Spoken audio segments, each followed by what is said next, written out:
स्थिर विद्युत्की के chapter 1 coulomb का नियम तथा वैद्युच्छेद से थ्योरी का पार्ट 2 बताऊंगा। इससे पहले मैंने आपको थ्योरी का पार्ट 1 बताया था। तो वीडियो यदि आप मेरे चैनल पर नए हैं, वीडियो देखने से पहले यदि आपने मेरे चैनल को सब्सक्राइब नहीं किया है, प्लीज़ मेरे चैनल को सब्सक्राइब कर लीजिए, घंटे वाले बटन को प्रेस कर दीजिए ताकि मैं जो भी वीडियो बनाऊँ उसका नोटिफिकेशन आपको सबसे पहले मिले। तो बिना टाइम वेस्ट किए आइए आज का पार्ट 2 थ्योरी का पार्ट 2 स्टार्ट करते हैं। आइए देखते हैं वैद्युत द्विध्रुव की निरक्षीय स्थिति में विद्युत क्षेत्र की तीव्रता का व्यंजक। आज हमको प्राप्त करना है जब विद्युत द्विध्रुव हमारा निरक्षीय स्थिति में हो तब विद्युत क्षेत्र की तीव्रता का व्यंजक क्या होगा, ये प्राप्त करना। आइए फिगर में देख लेते हैं। ए बी एक वैद्युत द्विध्रुव है जो -q + q आवेशों से मिलकर बना हुआ है, जिसकी लंबाई 12 मीटर है। द्विध्रुव के मध्य बिंदु O से r दूरी पर एक बिंदु P है जिस पर विद्युत क्षेत्र की तीव्रता की गणना करनी है। अब ये मध्य बिंदु हो गया O, इसलिए ए जो विद्युत द्विध्रुव की लंबाई 2 भाग में बढ़ गई, तो एक L हो जाएगी, एक L हो जाएगी, इधर L हो जाएगी, इधर L हो जाएगी, क्योंकि 2L थी तो आधा आधा हो जाएगा।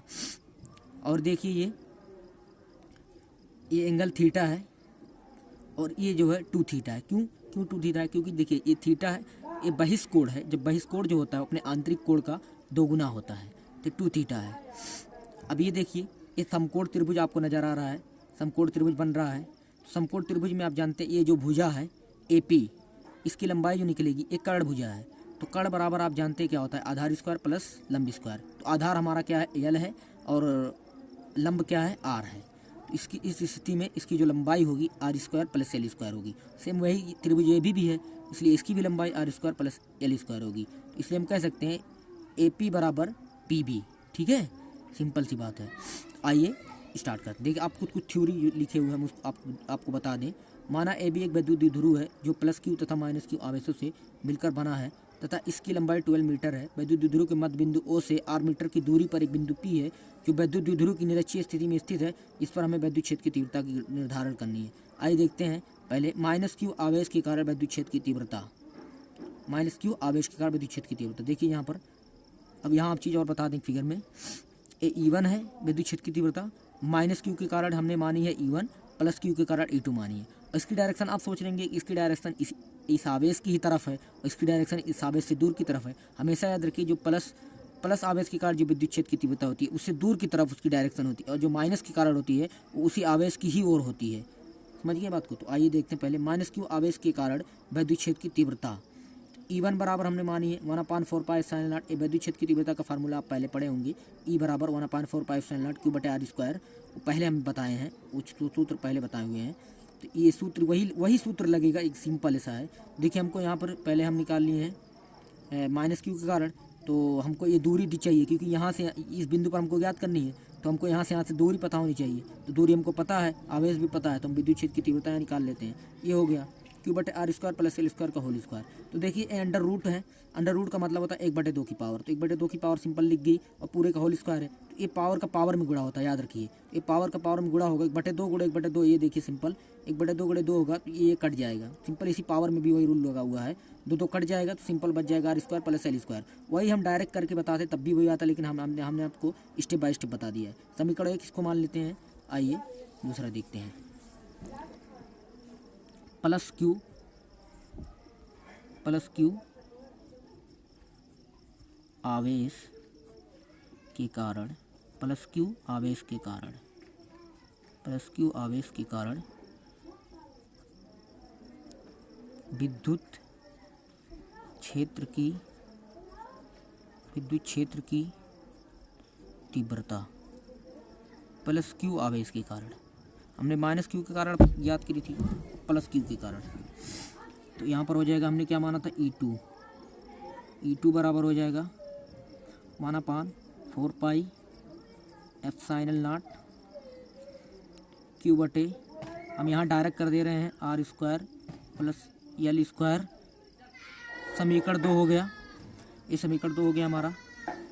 अब आइए देखते हैं, यहाँ लिखते हैं बिंदु P पर, तो E1 E2 का माना है। अभी हमको चाहिए बिंदु P पर परिणामी तीव्रता। ये जो हमारा ये E है इसकी वैल्यू चाहिए। ये परिणामी है क्योंकि ये आप जानते होंगे एक तरफ ये बन रहा है, एक तरफ ये बन रहा है, तो इनके बीच का जो होगा कहलाएगा वो परिणामी कहलाएगा। तो बिंदु P पर परिणामी तीव्रता परिणामी बिंदु P पर परिणामी तीव्रता, मतलब कुल तीव्रता अब निकाल रहे हैं हम।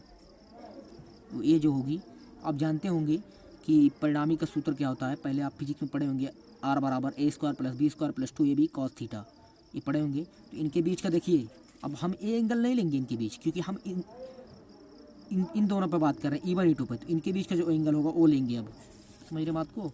तो ये हो जाएगा E² बराबर E1² plus E2² plus 2E1 E2 cos, अब 2 थीटा होगा, थीटा नहीं लेंगे, 2 थीटा।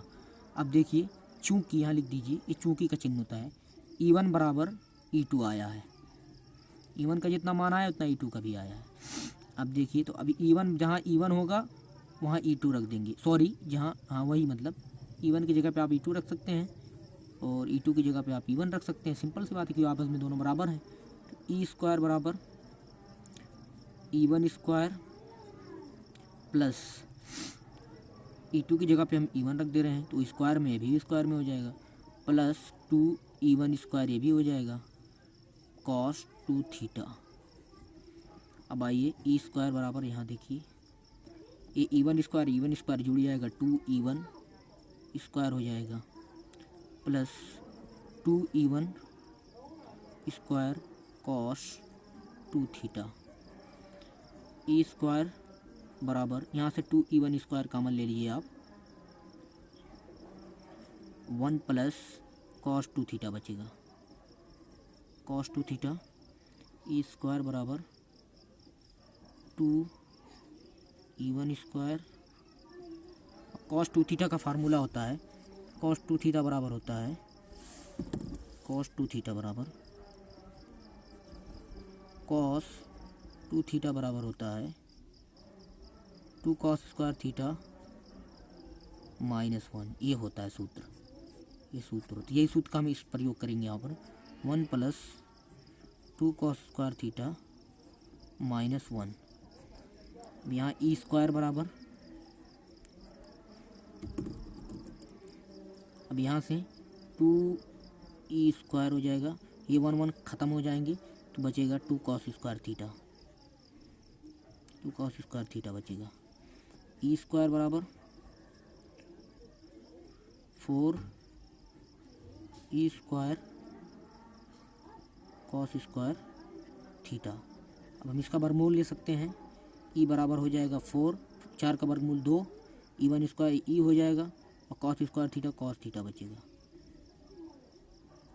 2E cos theta. अब देखिए, यहाँ पर हम cos थीटा की वैल्यू निकालते हैं, cos थीटा की यहाँ पर, तो हो जाएगा आधार बटे कर्ण। cos थीटा बराबर क्या होता है, आधार बटे कर्ण, आधार क्या है, L है, कर्ण क्या है, ये है, आइए देख लेते हैं। तो हो जाएगा, यहाँ पे निकाल लेते हैं हम समीकरण, इसको ऐसा रहने देते हैं, यहाँ पर cos थीटा की वैल्यू बगल में निकाल लेते हैं। cos थीटा बराबर आधार बटे, देखिए यहाँ पर ये आधार है, ये आधार है, ये कर्ण है, तो L बटे √R² प्लस L², ये हो जाएगा। और E का मान हम पुट कर दे रहे हैं यहाँ से, अरे सॉरी, ये तो E1 है, E1 का मान पुट कर दे रहे हैं, क्योंकि E1 E2 बराबर है, चाहे कोई भी मान हम पुट कर सकते हैं। 2 गुणे 1/4 पाई ε0 Q बटे R² plus L² into cos theta. अब हम cos थीटा का मान यहाँ रख देंगे, E बराबर 2 इंटू Q बटे 4 पाई ε0 इंटू cos थीटा बराबर क्या है, ये 1/R² plus L², cos theta बराबर आया हुआ है हमारा L बटे R² प्लस L²। आइए देखते हैं, हमारा E बराबर क्या आया हुआ है, 2QL बटे 2 बटे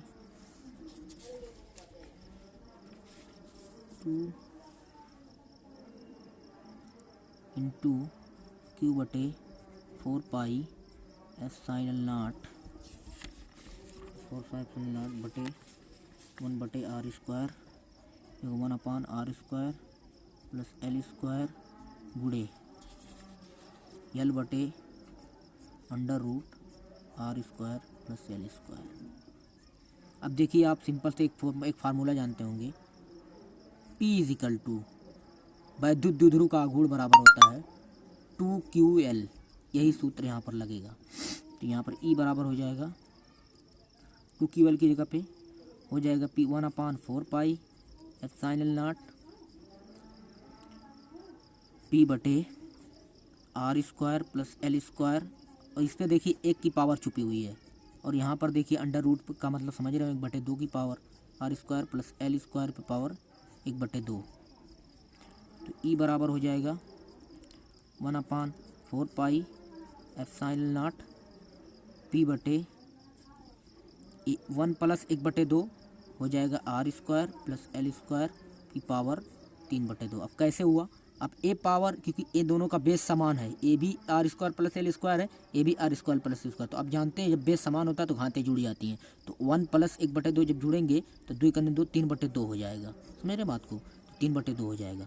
अब देखिए यदि यल इज़ लेस देन आर, यदि यल आर की तुलना में बहुत छोटा हो तो L square plus R square लगभग बराबर होगा आर स्क्वायर के। आइए अब इसका मान पुट कर देते हैं। यदि यल बहुत छोटा हो, क्योंकि यल 2 भाग में बढ़ गया वैसे ही ऑलरेडी, तो आर से वैसे भी बहुत छोटा हो गया, तो उसी वही कंडीशन हम लगा दे रहे हैं। तो यहाँ हो जाएगा ई बराबर 1/4 पाई एप्सिलॉन नॉट पी बटे R square plus L square की जगह पे हमने क्या रख दिया? R square 3/2। अब देखिए आपको हमने बताया पावर का पावर में गुणा होता है।